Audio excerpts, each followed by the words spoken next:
Quoi négocier lors d'un achat immobilier? Bonjour, je suis Pierre-Alexandre, fondateur de Coach Imo, et pendant tout ce mois de juillet, j'organise un événement, donc juillet, le mois pour la propriété. C'est un ensemble de vidéos sur lesquelles on va traiter des sujets de la découverte du bien avec les bonnes informations pour éviter tout ce qui serait vice caché. Le prêt immobilier en lui-même, et toute la dernière semaine, on voit tout ce qui est négociation lors de l'achat immobilier, puisque quand on trouve un bien qu'il nous plaît et qu'il ne correspond pas forcément à nos critères financiers ou qu'on veut quand même faire des économies, et bon, on va faire une négociation. Et aujourd'hui, on va voir ce qu'on peut négocier lors d'un achat immobilier. Pendant toute cette semaine précédente, on a parlé forcément du prix et c'est le vecteur majeur qu'on a lors d'une négociation. Principalement, on va vouloir négocier tout ce qui va être le prix en fait de manière générale. Donc, si on veut acheter et que par exemple on a un budget qui est limité à un certain montant, donc par exemple 190 000 euros, et que le budget en lui-même, avec le projet en lui-même coûterait 200 000, eh ben, on va négocier légèrement le prix pour pouvoir atteindre cet objectif, en fait, tout simplement.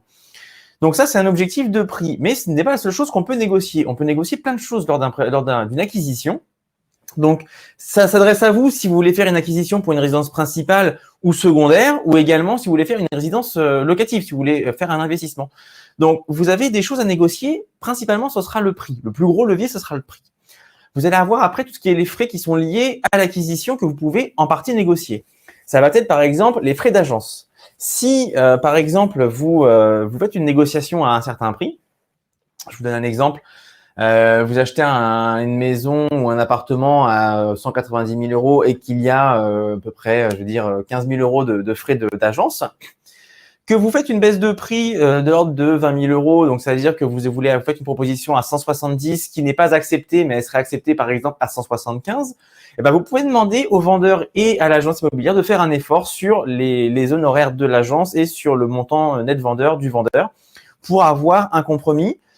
Alors, moi, en agence immobilière, je refusais quasi systématiquement de négocier mes honoraires si je faisais mon travail du début à la fin.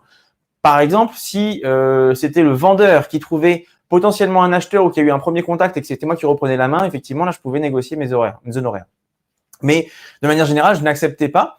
Par contre, je sais que beaucoup d'acteurs sur le secteur sont prêts à imputer un petit peu leurs honoraires pour pouvoir accéder à une transaction tout simplement.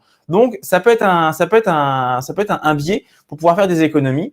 Vous pouvez également négocier les frais de notaire. Et par frais de notaire, j'entends des frais de transaction notaire.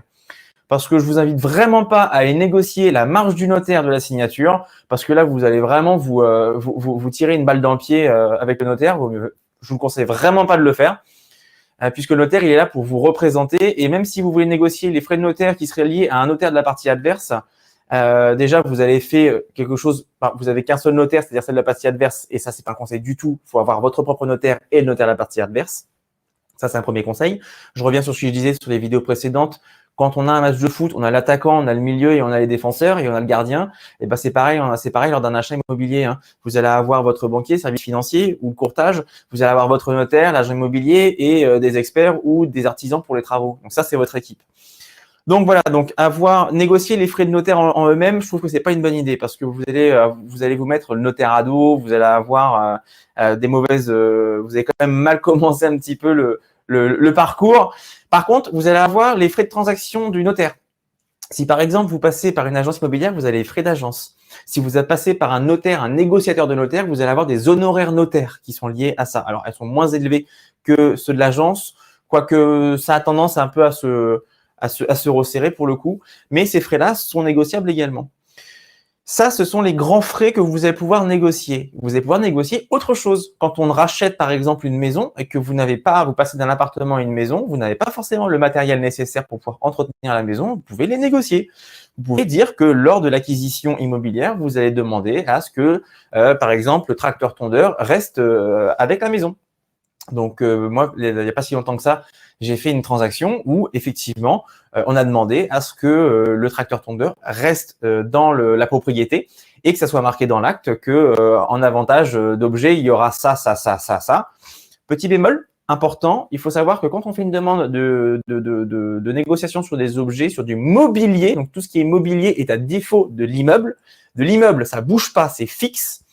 Un bâtiment, c'est de l'immeuble, ça bouge pas, c'est fixe. Un cabanon jardin sur une dalle béton immeuble, ça ne bouge pas, c'est fixe, on ne l'indique pas forcément.